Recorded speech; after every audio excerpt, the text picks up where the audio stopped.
तुम्ही म्हणाले होते की महाविकास आघाडी तो सत्तेमध्ये उद्धव ठाकरे हे मुख्यमंत्री पदाचा चेहरा असतील.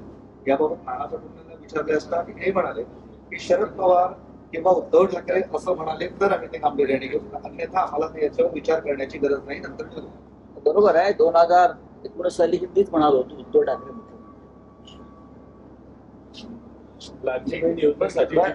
एक लक्षात घ्या, नाना पटोले बरोबर म्हणतायत, महाविकास आघाडीचाच मुख्यमंत्री, पण त्यांच्या समोर कुणी एखाद्या वेगळा चेहरा असेल काँग्रेस पक्षाचे आणि समोर सांगावं, म्हणजे माझं काय अडचण नाही.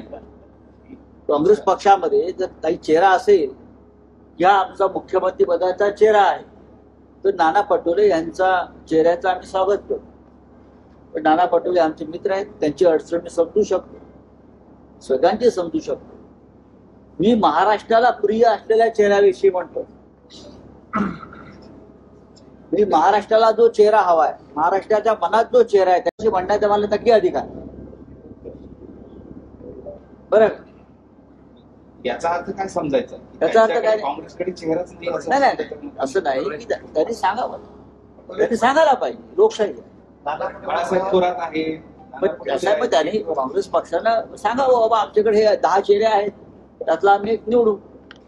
इकडं सुरू असताना भाजपकडून 150 जागा लढवण्यात येणार आहे आणि उर्वरित 2 पक्षाला 138 जागा मिळणार आहेत आणि भाजपच्या सगळ्या उमेदवारांची निवड निश्चिती करणं किंवा जागा वाटपाच्या संदर्भातलं सगळंच देवेंद्र फडणवीस यांच्या हातात देण्यात आलं आहे.